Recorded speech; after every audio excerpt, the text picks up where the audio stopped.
Hello there, and welcome to the second in a series of 5 video newsletters on the topics that FAs find most challenging right now. This one is on the topic of being held accountable.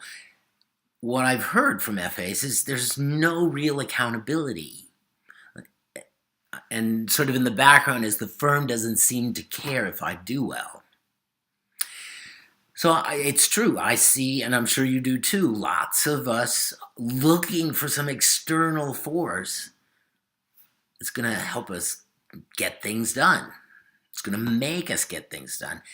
And that's just not the way it works. I'm sorry to tell you. But sure, once in a while, something you read or hear will motivate you to get some stuff done. That's great. But when it comes to the day-to-day in and out of being productive, any good coach is going to tell you, first of all, that what it's about really is being accountable yourself.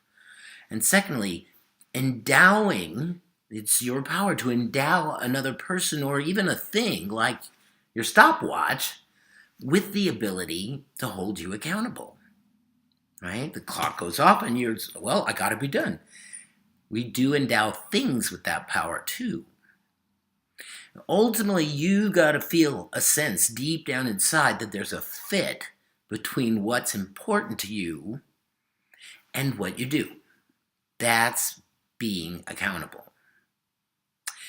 Now, if you're finding that the thing that you've asked to hold you accountable is not effective at doing so, in other words, you're not following through, then you must not have given it this power to hold you accountable, the primary aspect of being accountable. You don't have that profound and simple sense, right, of being pulled forward by the accountability.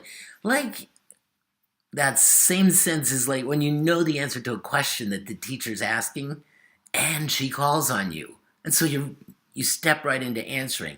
Or that special someone leans in to give you a kiss and you respond. You fall right into the kiss because it's in alignment with your purpose, right? Or you might be invited to volunteer for a cause that you truly believe in. And even though the circumstances, the timing, the way it makes you look relative to your friends or anything like that is in the way, nevertheless, you're pulled forward by it because it's aligned with your purpose. That's the feel of letting yourself be accountable. Now, if you experience any hesitation when you've endowed somebody with the power to hold you accountable, then don't waste time.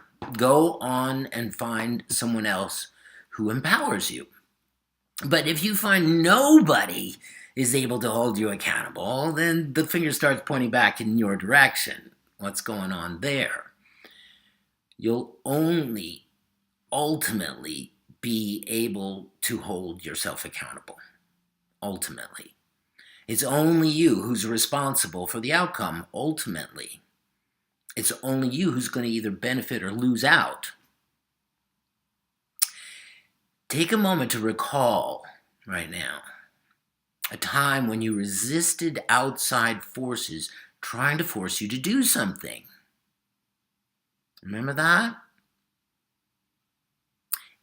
In the end, you'll see that what got things done was that you were being accountable. And kudos to you for it, as contrasted with finding something that made you or forced you to do what you needed to do. So just, acknowledge yourself for when you've allowed yourself to be accountable. Now, if you want to be accountable in the future, here's 5 things you need. Number 1, write a mission statement and a statement of purpose. You should have one of these anyway, for your business, but also for yourself. Let it come from the heart. This is not something you think up at all. It's got to come unbidden from your heart. So as to clarify for yourself when any action you countenance is either motivated from within because it's an expression of your purpose, or it's expendable because it's tangential or completely divergent. Secondly, break down your projects into smaller, doable chunks. So you're not trying to clean the whole garage in one day. But instead you say, look, I got that corner done. Look, that shelf is clean, right? And there's a measurable piece of the whole project that has been accomplished.